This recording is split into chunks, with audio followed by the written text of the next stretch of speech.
você abrisse comigo no livro de Jó, capítulo 1, versículo 1. Jó, capítulo 1, versículo 1.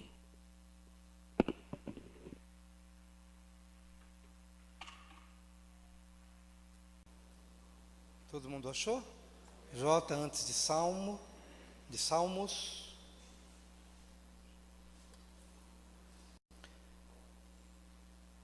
O texto bíblico diz assim, queridos: havia um homem na terra de Uz, cujo nome era Jó, homem íntegro e reto, temente a Deus e que se desviava do mal. Pai bendito, nós nessa manhã pedimos que o Senhor nos ajude a compartilhar da Tua santa e bendita palavra. Reconhecemos a nossa total dependência de Ti, para que Teu Espírito abra o nosso coração, dilate o nosso entendimento, a fim de que possamos entender como viver num mundo de angústias, como viver num mundo mau, como viver num mundo de notícias que nos abalam todos os dias. Dá-nos, ó Deus, a compreensão e o entendimento espiritual, é o que nós te pedimos e já te agradecemos pelo teu favor, em nome de Jesus. Amém. Hoje eu gostaria de falar sobre algumas reflexões na angústia. Havia um homem na terra de Uz, cujo nome era Jó, homem íntegro e reto, temente a Deus e que se desviava do mal.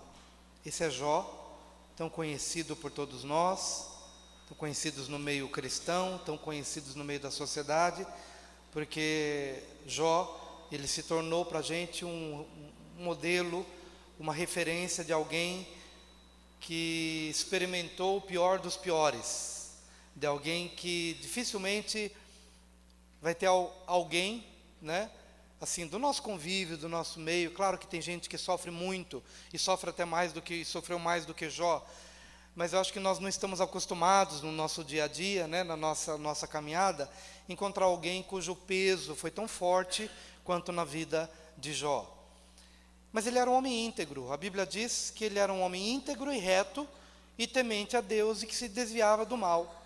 E quanto mais a gente vê coisas ruins acontecendo com pessoas boas, mais a gente se choca.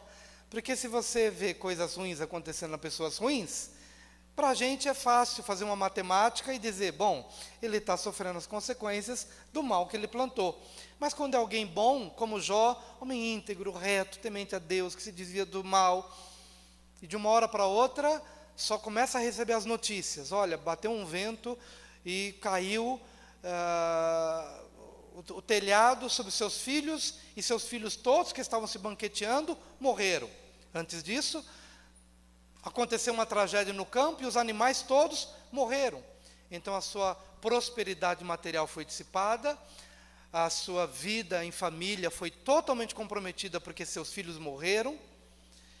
E Jó vai experimentando e ouvindo notícias, a cada momento é notícias, e aí chega num determinado momento em que Satanás chega diante de Deus e fala, bom, os filhos já foram, os bens já foram, mas permita-me tocar na saúde dele. E de fato Deus permitiu que Satanás tocasse na ferida, no corpo de Jó, e então Jó é ferido e atormentado com chagas, tumores. E o sofrimento dele já era um sofrimento pela perda dos filhos, perda da prosperidade, dos bens, de tudo aquilo que ele tinha, e agora ele está extremamente doente. E chega a esposa e diz, escuta, você ainda conserva a sua integridade, amaldiçoa a este teu Deus e morre, porque é melhor morrer do que você viver nesse tormento contínuo, físico, emocional, espiritual, não há mais saída para você. Enfim, essa é a história de Jó. E no meio desse sofrimento todo, algumas reflexões que a gente precisa fazer hoje aqui. Quando amigos souberam de que ele estava naquela condição, no capítulo 2, de 11 a 13, de Jó 2, de 11 a 13, a Bíblia diz assim, ouvindo, pois, 3 amigos de Jó, todo este mal que lhe sobreviera, chegaram, cada um do seu lugar. Elifaz, o temanita, Bildade, o suíta, e Zofar, o naamatita. E combinaram ir juntamente condoer-se dele e consolá-lo, levantando eles de longe os olhos e não reconhecendo, olha só o triste estado em que ele estava. Os colegas, quando olharam, o avistaram de longe, não o reconheceram. Jó estava deformado por conta das aflições físicas, dos tumores e das chagas em seu corpo. E não reconhecendo, ergueram a voz e choraram. E cada um, rasgando o seu manto, lançava pó ao ar sobre a cabeça. Sentaram-se com ele na terra 7 dias e 7 noites, e nenhum lhe dizia palavra alguma, pois viam que a dor era muito grande. Primeira observação que eu gostaria de fazer aqui nessa manhã, com a ajuda do Espírito Santo de Deus, é que há momentos em que as palavras não resolvem, e que a única coisa que nós podemos fazer é chorar com os que choram. E nós precisamos nos acomodar a essa nossa limitação. Sabe por quê, queridos? Porque às vezes a gente acha que a gente tem resposta para tudo. Há momentos que a gente acha que precisa falar. E aqueles homens, quando chegaram e viram aquele quadro, por 7 dias e 7 noites, não falaram coisa alguma.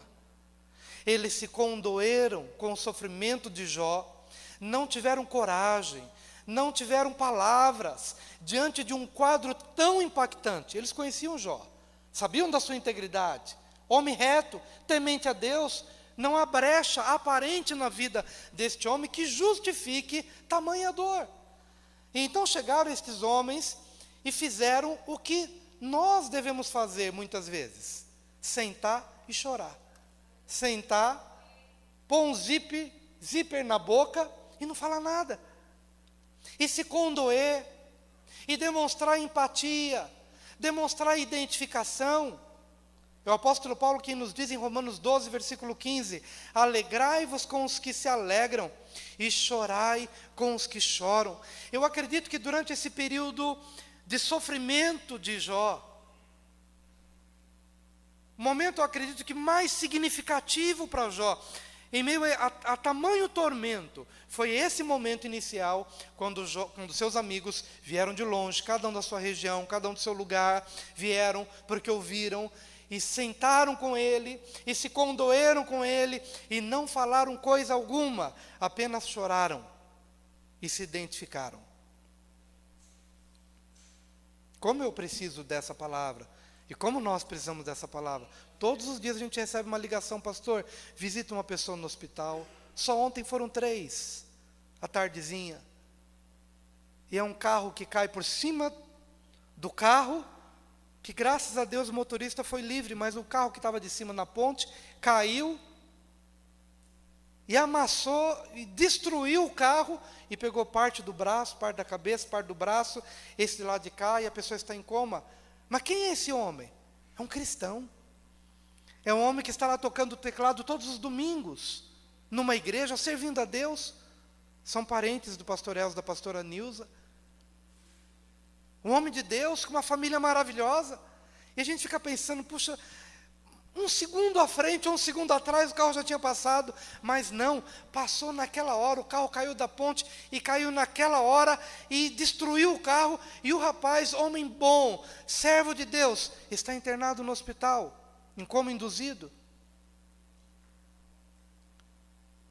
E talvez alguém chegue para a gente: mas a gente é pastor, a gente tem que ter palavras para todo mundo. A gente tem que ter uma explicação para todo mundo. Não é assim que às vezes você se sente? A gente tem que ter uma resposta para todo mundo. O outro está no isolamento que não conseguia entrar, só do vidro para cá, com suspeita de tuberculose, está dentro, mas é uma pessoa jovem. E o outro se programando para a vida, e de repente passa mal, está no hospital. Você tem uma resposta para tudo isso? Então, quando faltarem as palavras, você tem um argumento mais poderoso: tuas lágrimas. Às vezes as tuas lágrimas são mais poderosas do que palavras. A sua empatia, a sua identificação, a sua disposição de estar junto. Quando eu falo de um trabalho que a igreja possa desenvolver de células, que não tenha como expectativa o pastor saber quantas células tem, nem quero saber. A expectativa que a gente tem, qual que é, queridos? É que o evangelho seja vivido na simplicidade, no dia a dia. Você não precisa dizer para mim, você não precisa compartilhar quantas pessoas você visitou, ou se abriu ou se não abriu a casa, mas que na espontaneidade do evangelho, na generosidade da vida cristã, você chore com os que choram, você se alegre com os que se alegram, você console aqueles que você puder consolar. E no final de semana a gente vai apenas colher os frutos e compartilhar. Pastor, essa semana foi maravilhosa. Encontrei alguém lá na empresa que estava prestes a se autodestruir, mas o Senhor me usou para trazer uma palavra de consolo, ou somente para estar com ele, e ele mudou de ideia. Alguns a gente não consegue chegar a tempo. Esses dias meu filho chegou, peguei-o na escola, ele estava meio triste, e ele falou: pai, hoje a escola está triste. Um menino de 15 anos pulou do prédio. Mas era um menino tranquilo. Eu fico pensando, o que eu vou falar para essa mãe? E o que eu vou falar para esse pai? O que eu vou falar? Deus dá palavras. Mas às vezes a melhor coisa que você tem de fazer é chorar com os que choram. Porque há coisas que você não consegue explicar.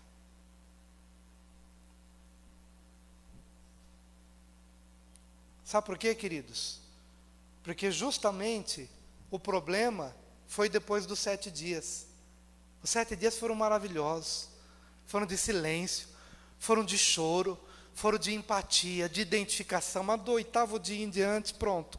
Para que eles foram abrir a boca? Aí abriram a boca, aí começaram a dizer: olha, sabe por quê? Que a gente tem alguns padrões. Sabe quais são os padrões?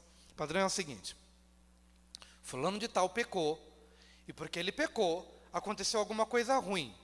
Logo, dentro do processo dedutivo, a gente faz o seguinte: logo, se Jó, você está na situação que está, e se o meu colega pecou e sofreu as consequências do pecado, logo, Jó, se você está na desgraça que você está, é porque você pecou. Deus é justo. Você está colhendo as consequências do seu pecado. E aí é na hora que a gente abre a boca na nossa ignorância e estabelece padrões que Deus não estabeleceu, e aplica o processo dedutivo para tudo. A gente acha que porque aconteceu isso com fulano, há de acontecer com Beltrano. A gente acha que porque foi assim com um, vai ser assim com o outro. Mas os padrões de Deus são diferentes dos nossos padrões. A maneira de Deus lidar com um é diferente da maneira de Deus lidar com o outro. E às vezes na nossa mente finita, na nossa mente limitada, nas nossas tentativas de achar explicação para tudo, a gente vai aplicando os padrões que a gente viu nisso e naquele outro e tal, e acha que com todo mundo tem que ser igual. Eu acredito que é justamente por conta disso que Jó já começa assim: havia um homem em tal lugar, ele era um homem íntegro, era um homem reto, e era um homem temente a Deus. Para quê? Para desfazer logo de cara os padrões que a gente tem na nossa cabeça, de achar que porque aconteceu com um foi assim, com outro vai ser assim, a explicação é a mesma, e não é.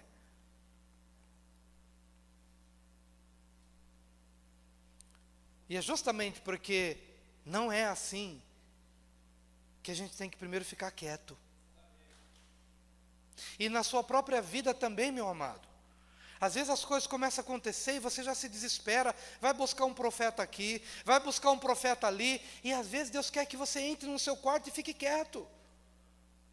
Às vezes Deus quer que você chore consigo mesmo e fique ali até que as coisas se tornem claras. Às vezes Deus quer te levar a um processo de intimidade e de entendimento interior do que Deus quer te falar naquela situação, que pode estar relacionado a algum padrão que aconteceu na vida de outro, e pode não estar, porque cada um não é um robô, não é uma máquina programada. Deus tem uma forma de lidar com você, com o Marco Scarparo, diferente de lidar comigo, diferente de lidar com o Beto, diferente de lidar com o Marcos, com o Antônio, com a Maru, cada um. Do 8º dia em diante, só julgamento, só julgamento, só julgamento, só julgamento, só crítica. Você está colhendo o que você plantou, você deve ter algum pecado escondido aí na sua vida, Jó.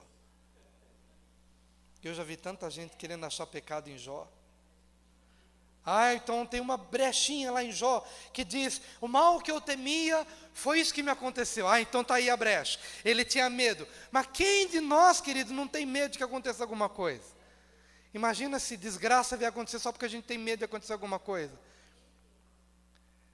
Mas a gente fica achando, não, tem que ter uma brechinha, porque não pode ter acontecido isso sem brecha. Pode acontecer quando temos diante de nós um Deus que vê muito mais do que nós conseguimos ver. Muito mais, muito mais, muito mais. Então, querido, ao invés de você sair correndo, não se desespera. Essa semana eu estava falando para a liderança na sexta de manhã, a coisa mais importante é você estar certo do amor de Deus. Porque se você está certo do amor de Deus, não precisa de mais nada.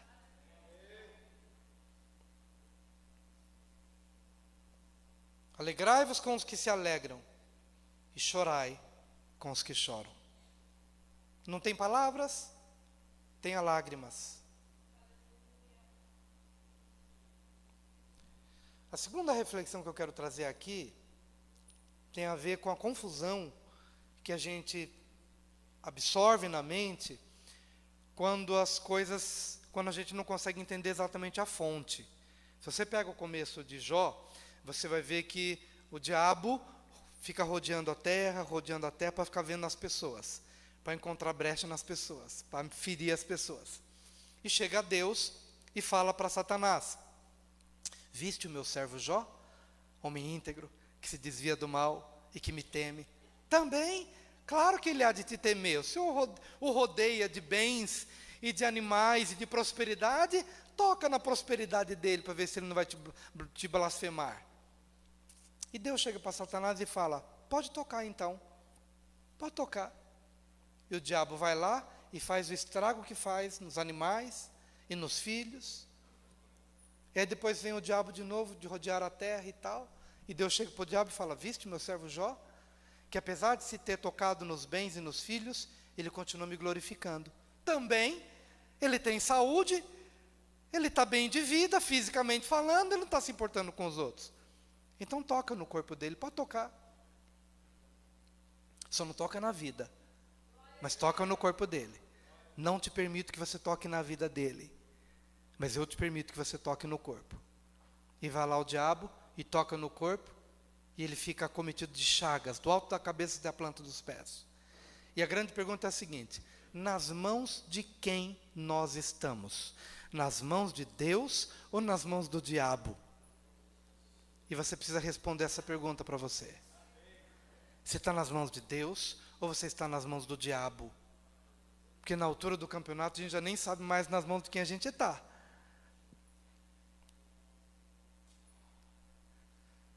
Amados, há uma multidão nas mãos do diabo.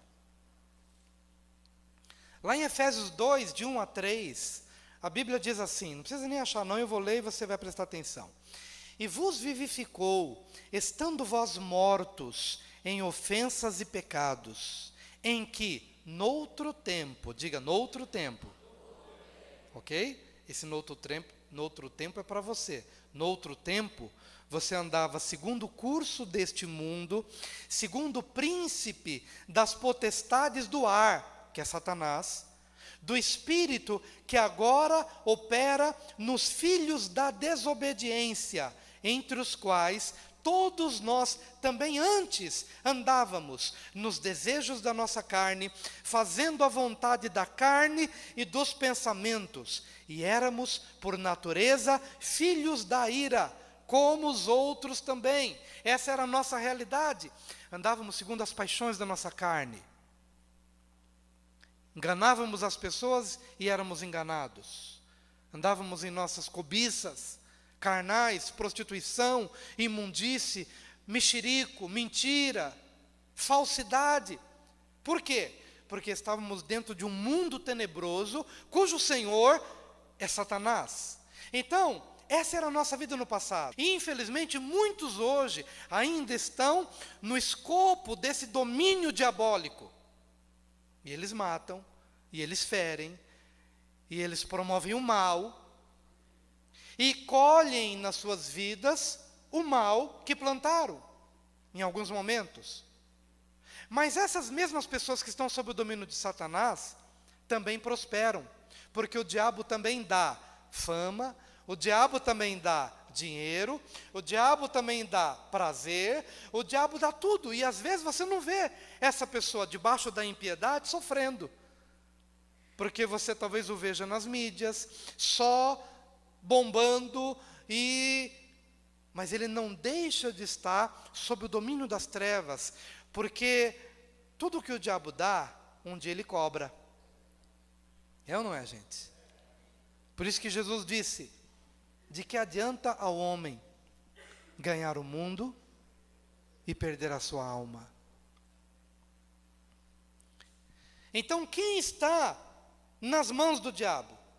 Aquele que está sendo influenciado pelo espírito da maldade, e que vai certamente colher ou agora, ou vai colher na eternidade, os frutos dessa semente plantada no mal. Mas quem está no domínio é o diabo. Então é possível estar nas mãos do diabo. Mas Jó não estava nas mãos do diabo, e eu quero que você dê um glória a Deus por isso. Aleluia! Então o que você precisa fazer hoje, querido, se você é uma pessoa ainda que está participando do culto hoje, e sente que o espírito da desobediência é sobre a sua vida, e te impele para o mal, o que você tem que fazer? Sair do império das trevas, por meio do arrependimento, e quebrar em nome de Jesus essa cadeia infernal, e vir para a luz, e ser um filho de Deus, e tornar-se alguém dentro do arraial divino. Todos os teus problemas vão cessar? Não. Mas a grande diferença é que você vai deixar de ser dominado pela influência da maldade para estar debaixo do domínio do Senhor, e debaixo do domínio do Senhor, tudo muda de figura. Tudo muda de figura. Porque as coisas boas ou más que te acontecem, estando debaixo da luz de Deus, cumprirá um propósito. E é justamente sobre isso que o Senhor fala com Jó no capítulo 37, de 11 a 13. Voltando lá para Jó, 37, de 11 a 13. A Bíblia diz assim, agora já é Deus falando com Jó, Deus respondendo aos questionamentos de Jó, em Jó 37, de 11 a 13, a Bíblia diz assim: também de umidade carrega as densas nuvens, nuvens que espargem os relâmpagos. Então elas, segundo o rumo que ele dá, se espalham para uma e outra direção, para fazerem tudo o que lhes ordena sobre a redondeza da terra, e tudo isso faz ele vir para disciplina, se convém à terra, ou para exercer a sua misericórdia. Diga bem alto: e tudo isso faz ele vir para disciplina, se convém à terra, ou para exercer a sua misericórdia. Diga: para aquele que está em Deus, as circunstâncias contribuirão para a disciplina ou para a misericórdia? Quem está feliz de estar nas mãos de Deus? Aleluia, aleluia. O que você tem que fazer, querido, se você não fez isso ainda, é sair do domínio das trevas e vir para Deus. Porque o Senhor está respondendo a Jó: Jó, você não entende o meu mover na tua vida. Olha para as nuvens, eu as carrego de água, de relâmpago e de trovão, e sopro o meu vento para que as nuvens vão para onde eu quero. E quando as chuvas caem das nuvens, elas atendem a duas demandas: ou serão para disciplinar a terra, ou serão para exercer misericórdia. Terra seca que precisa de água, ou muita água, às vezes para disciplina ou para correção. Mas não importa se é para disciplina ou para correção. Se eu sou um filho de Deus, eu devo admitir que tem horas que eu preciso de disciplina. E se o pai ama o filho, vai discipliná-lo, e se não disciplina, é bastardo, não é filho legítimo, mas será para disciplina. Graças a Deus, quando a pessoa está debaixo do domínio de Satanás, não é nem para disciplina e não é nem para misericórdia, é realmente para judiar, porque o ladrão não vem senão para roubar, matar e destruir. Portanto, a obra que nós estamos vendo na vida de Jó, por mais que Satanás tenha sido um coadjuvante nessa história, mas ele não foi o senhor dessa história na vida de Jó. Satanás foi um instrumento para que Deus pudesse exercer na vida de Jó disciplina e misericórdia. Disciplina e misericórdia. No que Jó precisava ser disciplinado? Disciplina não significa necessariamente varinha. Disciplina significa um processo onde você é conduzido de um patamar de entendimento a um outro patamar de entendimento. E é interessante quando chega o capítulo 42, que Jó, depois de toda essa situação, ainda cheio de chagas, mas ele tem uma experiência com Deus, e no capítulo 42 ele fala: Senhor, eu admito que eu te conhecia só de ouvir falar, mas agora os meus olhos te veem.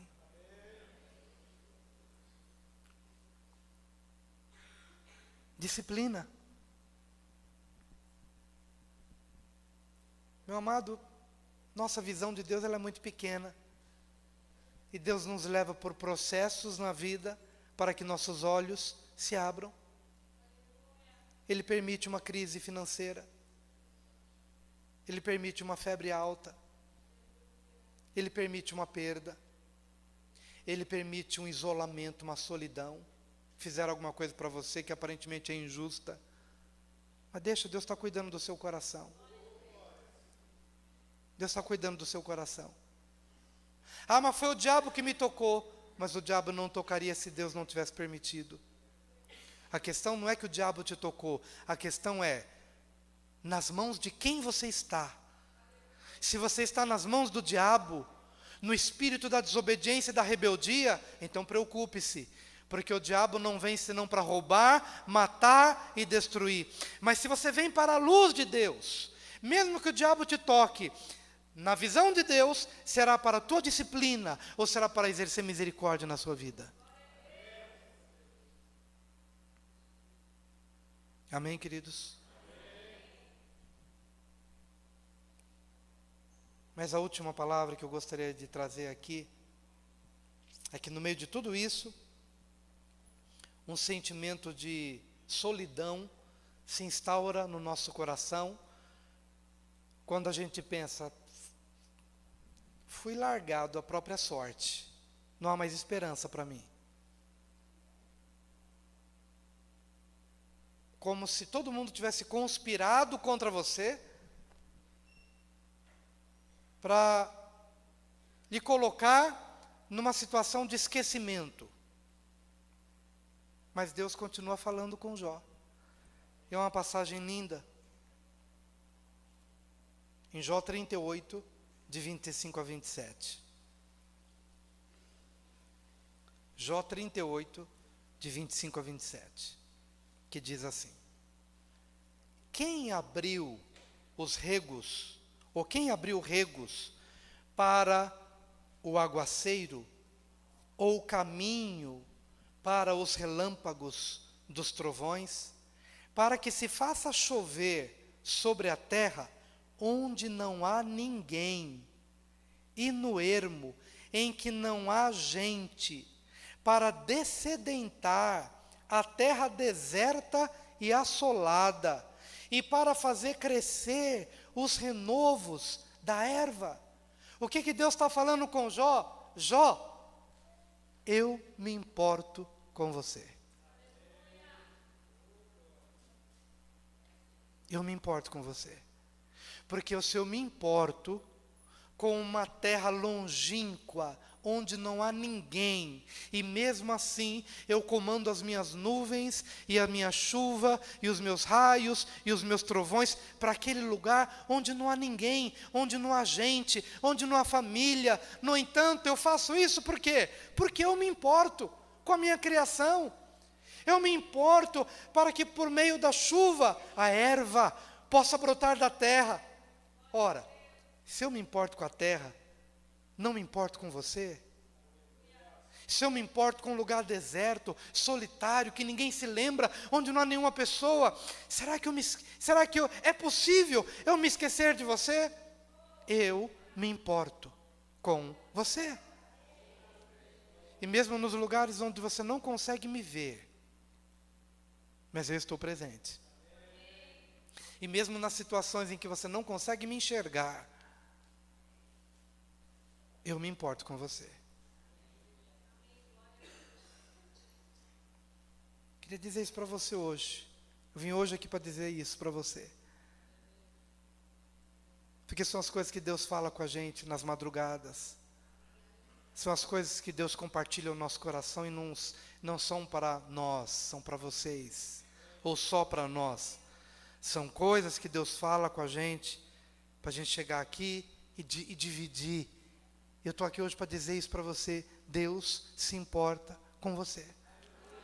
Mas pastor, o senhor não sabe a minha vida, o senhor não sabe como eu pisei na bola aqui e ali. Meu querido irmão, Deus que se importa com um lugar onde não tem ninguém, e mesmo assim envia chuvas para aquele lugar.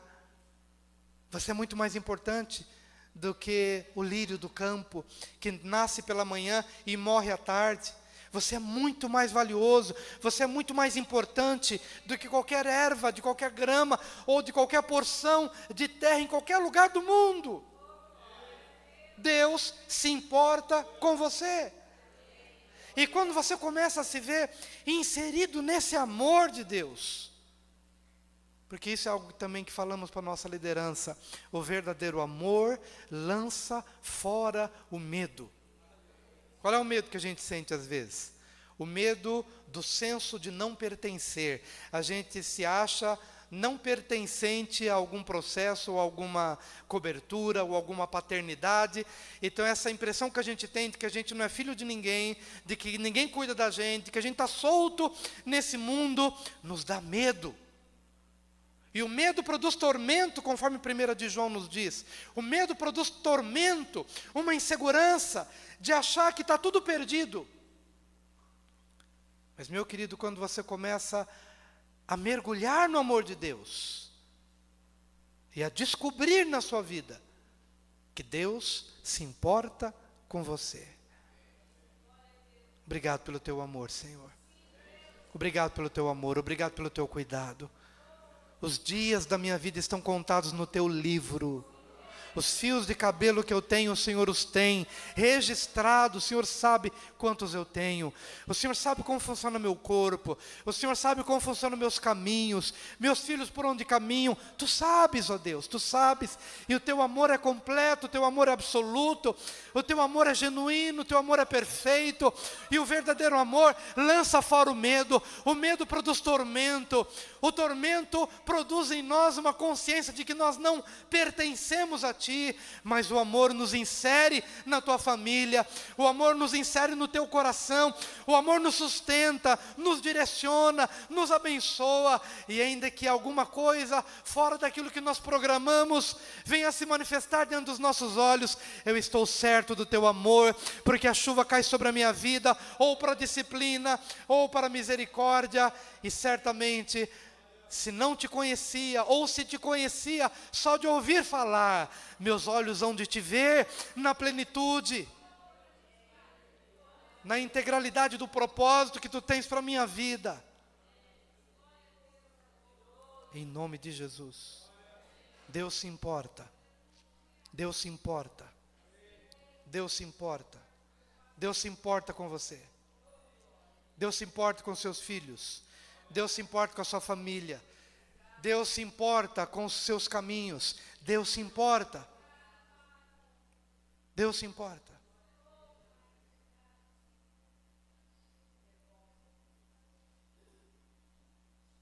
Eu queria encerrar no Salmo 139, de 1 a 17.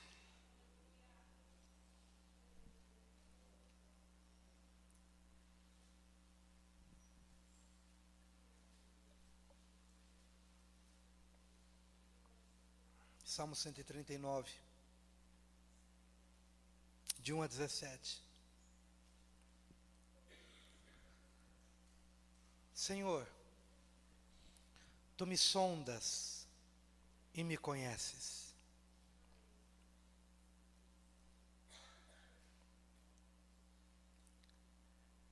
Senhor, tu me sondas e me conheces. Sabes quando me assento e quando me levanto. De longe penetras os meus pensamentos, esquadrinhas o meu andar e o meu deitar, e conheces todos os meus caminhos. Ainda a palavra me não chegou à língua, e tu, Senhor, já a conheces toda. Tu me cercas por trás e por diante, e sobre mim pões a mão. Tal conhecimento é maravilhoso demais para mim, é sobremodo elevado, não posso atingir. Para onde me ausentarei do teu espírito? Para onde fugirei da tua face? Se subo aos céus, lá estás. Se faço a minha cama no mais profundo abismo, lá estás também. Se tomo as asas da alvorada e me detenho nos confins dos mares, ainda lá me haverá de guiar a tua mão, e a tua destra me susterá. Se eu digo, as trevas com efeito me encobrirão, e a luz ao redor de mim se fará noite, até as próprias trevas não te serão escuras. As trevas e a luz são a mesma coisa, pois tu formaste o meu interior, tu me teceste no seio de minha mãe. Graças te dou, visto que por modo assombrosamente maravilhoso me formaste. As tuas obras são admiráveis, e a minha alma o sabe muito bem. Os meus ossos não te foram encobertos, quando no oculto fui formado e entretecido, como nas profundezas da terra. Os teus olhos me viram a substância ainda informe, e no teu livro foram escritos todos os meus dias, cada um deles escrito e determinado, quando nenhum deles havia ainda. Que preciosos para mim, ó Deus, são os teus pensamentos, e como é grande a soma deles. Aleluia. Eu queria que você viesse aqui à frente, para se expor a esse amor de Deus.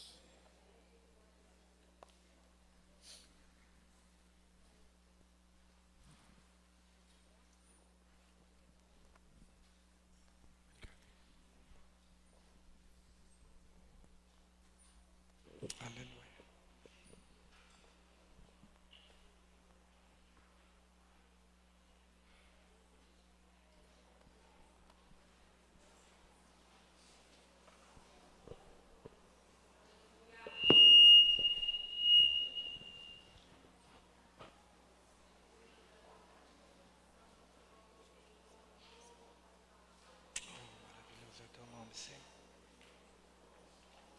Vamos adorar a esse Deus.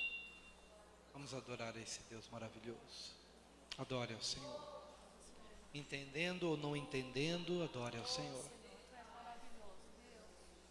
Em dias bons ou dias maus, adore ao Senhor. Estando na condição que você esperava estar ou não, adore ao Senhor.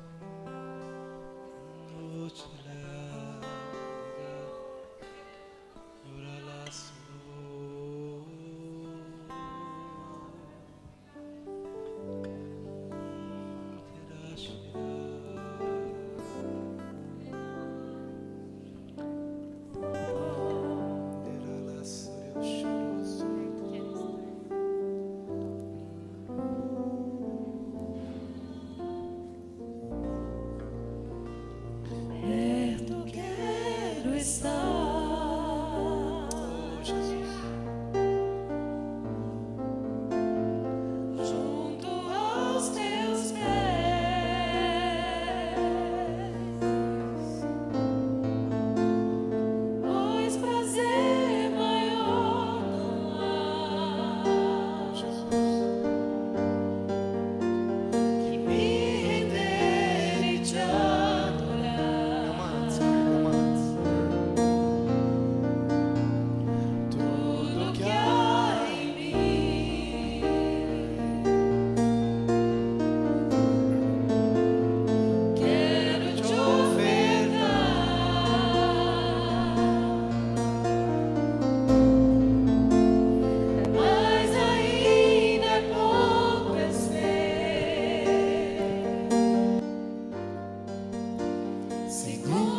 convite aqui, se você...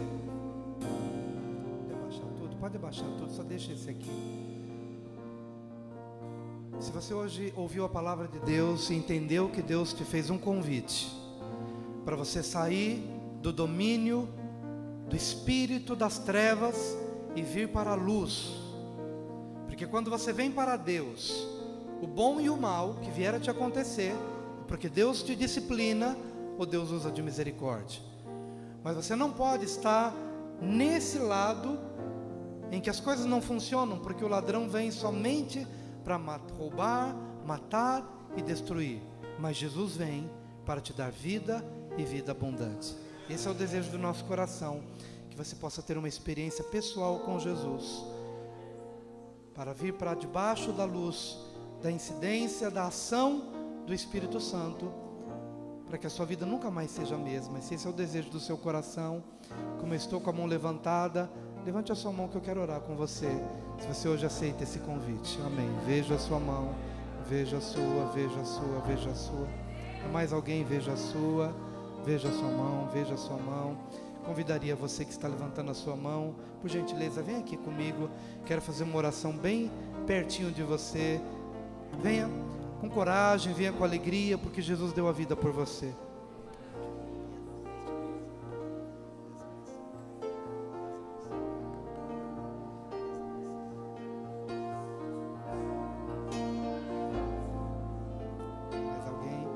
Mais alguém que está dizendo: eu quero Jesus na minha vida? Mais alguém? Aleluia. O Senhor é bom, a sua misericórdia dura para sempre. Tem mais pessoas? Vocês podiam deixar ela vir aqui mais para frente? Deus te abençoe.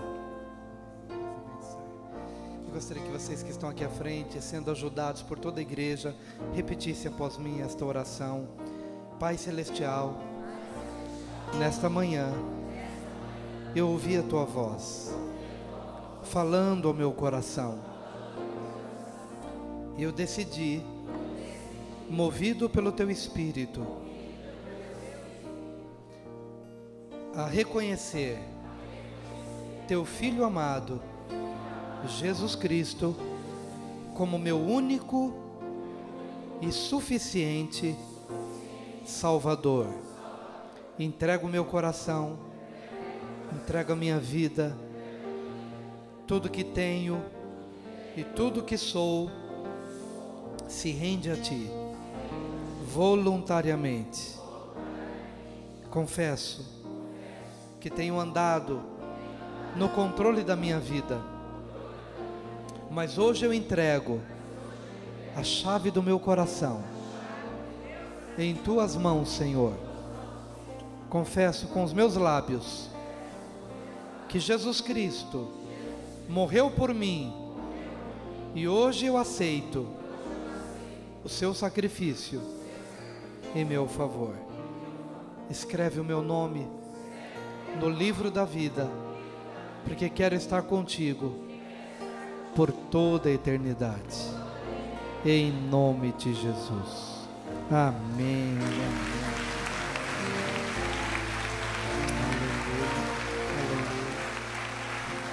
Aleluia. Obrigado.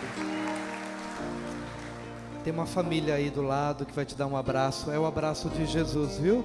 As pessoas que estão aí do lado vão te dar um abraço generoso, um abraço carinhoso.